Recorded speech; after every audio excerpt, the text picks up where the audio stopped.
बिस्मिल्लाहिर्रहमानिर्रहीम। अस्सलाम वालेकुम नादरीन, बहुत बड़ी खबर सामने आई है और ख़बर ये सामने आई है कि इमरान खान साहब का बचना अब मुमकिन नहीं है और इमरान खान का अब मिलिट्री ट्रायल किया जाएगा। ये बहुत बड़ी खबर है। सीनियर सहाफ़ी ने ब्रेक किया, मैं आपके सामने डिटेल रखता हूँ। उसके अलावा एक और सीनियर सहाफ़ी ने खबर को ब्रेक किया है कि पाक भारत जंग के दौरान जो है इमरान खान और पाकिस्तान तहरीक इंसाफ ने बहुत बड़ी साजिश की थी जिसकी कॉल पकड़ी गई है। वो डिटेल भी आपके सामने रखते हैं। उसके बाद नादरीन, खैबर पख्तूनख्वा के अंदर मीर अली में जो ड्रोन हमला हुआ था और उस ड्रोन हमले के बाद DGISPR ने जिस तरह का अपना झूठा बयानिया बनाया था, अब लोग जो हैं वहाँ एहतजाज के लिए बैठे हुए हैं और उन्होंने अब बाकायदा तौर पर इस्लामाबाद की तरफ मार्च करने का ऐलान किया है। जबकि दूसरी तरफ खैबर पख्तूनख्वा के अवाम को अब मौजूदा जो हुकूमत है या इस्टेब्लिशमेंट जिसको चला रही है, वो खैबर पख्तूनख्वा के अवाम के जो ज़ख़म है उनके ऊपर नमक छिड़क रही है।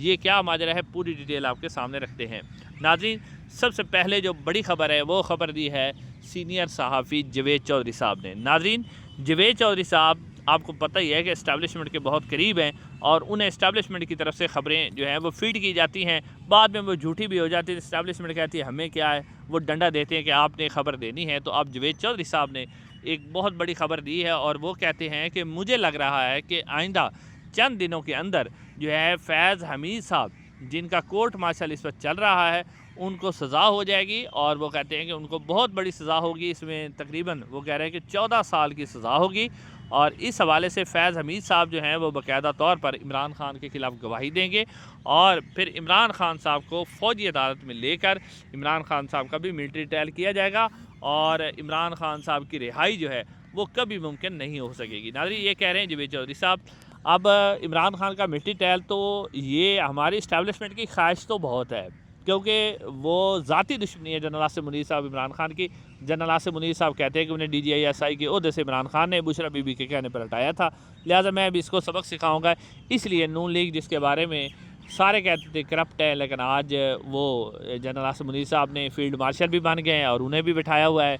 तो अब ये ख्वाहिश ज़रूर है उनकी, लेकिन इंटरनेशनल सतह पर यह काम बहुत मुश्किल है और ये होता हुआ दिखाई नहीं देता। लेकिन जवेद चौधरी साहब ने यह खबर दे दी है और उनसे खबर दिलवा दी गई है। नाज़रीन, दूसरी खबर जो है मुजम्मिल सोहरावर्दी साहब का एक वीडियो क्लिप सामने आया है जिसके अंदर वो कहते हैं कि पाक भारत जंग के दौरान पाकिस्तान तहरीक इंसाफ एक बहुत बड़ी साजिश कर रही थी और वो कहते हैं कि इस साजिश की जो एक कॉल रिकॉर्ड की गई है और वो पकड़ी गई है, जिसके अंदर मनसूबा ये बनाया गया था कि पाक भारत जंग के दौरान तकरीबन जब जंग शुरू होगी, हालात ज़्यादा ख़राब होंगे तो 1 लाख के करीब पाकिस्तान तहरीक इंसाफ के वर्कर जो हैं वो अडयाला जेल पर धावा बोल देंगे और इमरान खान को रिहा करवा के ले जाएंगे। यानी आप देखें कि किस तरह की बेवकूफ़ाना बात जो है, जो मुजम्मिल सोहरावर्दी साहब हैं, जो नून लीग और इस्टेब्लिशमेंट के बड़े करीब हैं, वो कर रहे हैं। अब नाज़रीन, इसके ऊपर अतर काज़मी साहब ने बड़ी खूबसूरत बात की है। वो कहते हैं कि ठीक है, मुजम्मिल सोहरावर्दी साहब ने ये साजिश तो बताई है, लेकिन अगली साजिश ये है कि फिर इमरान खान साहब को अडयाला जेल से निकाल कर उन्होंने हिंदुस्तान में ले जाना था और हिंदुस्तान में जाके उन्हें वज़ीर आज़म बना देना था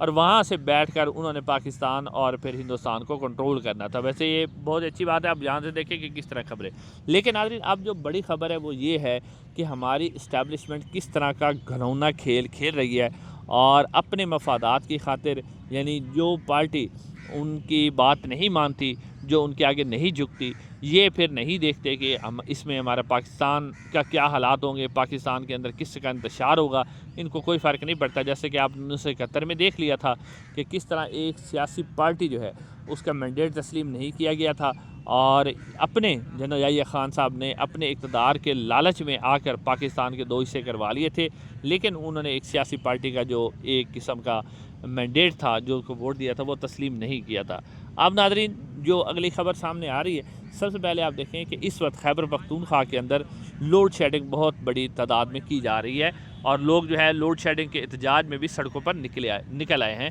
और अब इस हवाले से प्रोपेगेंडा जो किया जाता है वो ये है कि खैबर पख्तूनख्वा के अवाम बिल नहीं देती। हालांकि मैं आपको ये ख़बर दिखा रहा हूँ जिसमें आप देखें कि सिंध के अंदर, पंजाब के अंदर, बलूचिस्तान के अंदर सबसे ज़्यादा कोई 67 मिलियन, कोई 44 मिलियन का जो बकाया बिल हैं, सबसे ज़्यादा बिल जो है सिंध के अंदर बकाया हैं, जो बिजली के बिल नहीं देते। और खैबर पख्तूनख्वा के अंदर जो बिल बकाया हैं वो सिर्फ 10 मिलियन है, यानी सबसे कम जो बिल बकाया हैं वो खैबर पख्तूनख्वा के बकाया हैं। لیکن بجلی کی لوڈ شیڈنگ بھی وہیں کی جا رہی ہے، اور اس کی وجہ یہ ہے کہ خیبر پختونخوا کی عوام کیونکہ عمران خان کے ساتھ کھڑی ہے تو ان کو سزا دینا مقصود ہے۔ لیکن اب اس طرح کا کام جو کیا جا رہا ہے، حالانکہ خیبر پختونخوا کی عوام اس وقت جو ہے ان کے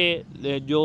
اربوں روپے ہیں وہ وفاقی حکومت نے بجلی کی مد میں بھی ادا کرنے ہیں، کیونکہ 50% کے قریب جو ہائیڈرو پاور بجلی ہے وہ تو خیبر پختونخوا سے پیدا ہو رہی ہے، لیکن حکومت ان کے پیسے بھی ادا نہیں کر رہی، لوڈ شیڈنگ بھی کی جا رہی ہے، اور یہ خیبر پختونخوا کی عوام پہ جو زخم ہے ان کے اوپر نمک چھڑکا جا رہا ہے۔ دوسری طرف میر علی میں جو ڈرون حملہ ہوا تھا جس کے اندر 4 معصوم بچوں کو قتل کر دیا گیا تھا، اور D G I S P R صاحب نے اس کے اوپر جو بیان دیا تھا کہ یہ فوج کی طرف سے ڈرون حملہ نہیں ہوا، اور یہ تو جناب ڈرون حملہ جو ہوا ہے یہ طالبان نے کیا ہے۔ ناظرین، اب D G I S P R نے جو بیان دیا تھا اس کے اندر آپ دیکھیں کہ ان کو وہ کس حد تک جھوٹ بول رہے ہیں اور جھوٹ بولنے کی کوشش کر رہے ہیں۔ ناظرین، پہلی بات یہ ہے کہ اگر یہ ڈرون حملہ خیبر پختونخوا کے اندر جو کیا گیا میر علی کے اندر، پہلی بات ہے کہ D G S P R نے ان بچوں کی شہادت پر تو افسوس نہیں کیا، جبکہ خوزدار میں جو بچے شہید ہوئے تو اس پہ افسوس انہوں نے کیا تھا۔ اچھا، اس کے بعد اگر یہ طالبان نے کیا ہے تو یہ انتہائی خطرناک ہے کہ طالبان کے پاس اتنا بڑا اسلحہ کہاں سے آ گیا کہ وہ ڈرون حملے بھی کرنے لگ گئے۔ اور پھر اگر یہ طالبان نے کیا ہے ڈرون حملہ تو کیونکہ جو بھی ڈرون ہمارے ملک میں داخل ہوتا ہے ہم تو اس کو مار گراتے ہیں، جیسے ابھی آپ نے دیکھا کہ ہندوستان کے کتنے ڈرون آئے ہم نے مار گرائے، لیکن اب سوال یہ ہے کہ یہ ڈرون واپس کیسے چلا گیا؟ کیا پاک فوج نے اس ڈرون کو گرانے کی کوشش نہیں کی؟ تو یعنی اتنا جھوٹ بولا جا رہا ہے، بجائے اس کے کہ وہ اپنی غلطی کو تسلیم کریں کہ یہ انٹیلیجنس کا فیلئر ہے اور ہم سے غلطی ہوئی ہے، ہم اس کے اوپر معذرت کرتے ہیں، اور وہاں جا کے ان کے جو زخم ہیں ان کے اوپر مرہم پٹی رکھیں، نہ کہ ان کے اوپر جو ہے وہ نمک پھینکنے کی کوشش کریں۔ اب ناظرین، میر علی کے اندر لوگ اسی طرح کٹھے ہوئے ہیں، اور ابھی بھی خبریں سامنے آ رہی ہیں کہ انہوں نے بہت سے بچوں کو دفنایا نہیں ہے اور ابھی بھی وہ بیٹھے ہوئے ہیں۔ تو اب وہ کیا کرنے جا رہے ہیں، ان کے حوالے سے خبر یہ سامنے آئی ہے کہ وہ باقاعدہ طور پر ایک بہت بڑا احتجاج جو ہے وہ لیڈ کرنے جا رہے ہیں، اور اس احتجاج کو لے کر وہ پہلے پشاور آئیں گے اور اس کے بعد ان کا اسلام آباد آنے کا پروگرام ہے۔ اس طرح پاکستان تحریک انصاف بھی ساتھ مومنٹم بنا رہی ہے، اگر وہ لوگ نکلتے ہیں اور پاکستان تحریک انصاف کی حکومت جو ہے پختونخوا کے اندر ہے انہیں فیسیلیٹیٹ کرتی ہے یا پھر انہیں روکنے کی کوشش کرتی ہے، اگر روکنے کی کوشش کرتی ہے تو پھر علی امین گنڈا پور صاحب کمپرومائز ہوں گے، اور اگر انہیں فیسیلیٹیٹ کرتی ہے اور پاکستان تحریک انصاف جس طرح مومنٹم بنا رہی ہے وہ بھی نکل کے آتی ہے تو حکومت کے لیے انتہائی خطرے کی بات پیدا ہو سکتی ہے۔ انشاءاللہ اگلی ویڈیو ملاقات ہوگی۔ السلام علیکم۔